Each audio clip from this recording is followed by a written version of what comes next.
L'Union des groupements des femmes Waba du Bénin a célébré en différé ce samedi 29 mars 2025 la Journée internationale de la femme. Cette première édition placée sous le thème Droit, égalité et autonomisation des femmes Waba est parrainée par Eric Pontikamou et Dr Désiré Yasso. Les manifestations se sont déroulées à la maison des jeunes de Nati Tengou en présence des parrains de plusieurs autorités politico-administratives et des femmes sorties massivement. Cette année a été une année particulière où l'ensemble des groupements de femmes Waba ont décidé de s'unir pour commémorer cette journée.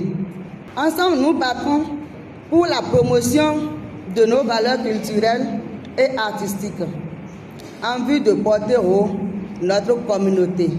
Co-parrains de cette célébration, Eric Pontikamou et Dr Désiré Yasso ont exposé les raisons de ce parrainage et galvanisé les participantes. En tant que cadre, en tant que Wama, on ne peut pas rester en marge d'une telle initiative, vu qu'elle entre dans la droite ligne de la promotion de la femme, telle que souhaitée, encouragée par le gouvernement de la République du Bénin, et à travers son chef, le président de la République, M. Patrice Talon.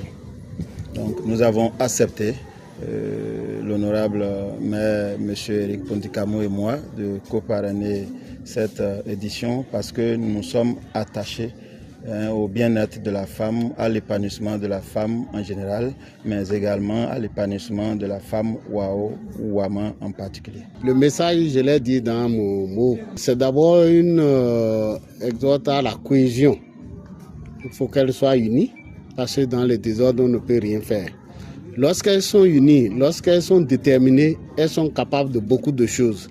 Et lorsque nous parlons de l'épanouissement de la femme, lorsque nous parlons de l'autonomisation de la femme, je leur ai demandé, c'est d'abord d'envoyer les petites filles à l'école. Si les enfants ne vont pas à l'école, tout ce que nous faisons n'aura pas de pérennité. Aujourd'hui, il ne suffit pas d'inscrire l'enfant, c'est de le suivre, c'est de l'encadrer pour qu'il puisse franchir des classes importantes dans la vie. Présent à la cérémonie, le maire de Nati Tengou et le représentant du président national de la commission linguistique Wama ont exprimé leur satisfaction et invité à la pérennisation de l'initiative. Le thème qui a été choisi cette année, c'est pour encourager la femme. C'est pour donner la valeur à la femme. Sa valeur, elle en a la valeur. Et sans la femme, le monde n'existerait pas. La femme joue un rôle très important. Et c'est normal que toutes les nations le reconnaissent. Et au lieu de reléguer la femme au second plan, elle doit être au niveau des hommes, pourquoi pas au devant des hommes.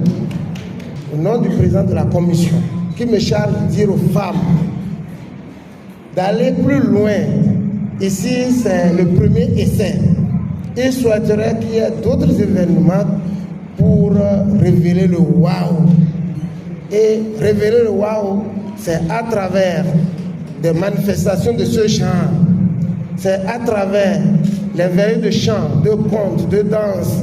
La cérémonie a démarré par une caravane ayant pour point de départ la mairie de Nati Tengou et pour point d'arrivée la maison des jeunes. Deux communications, une sur le thème de la journée et l'autre axée sur les bonnes pratiques d'hygiène de la femme et de la famille ont marqué cette journée.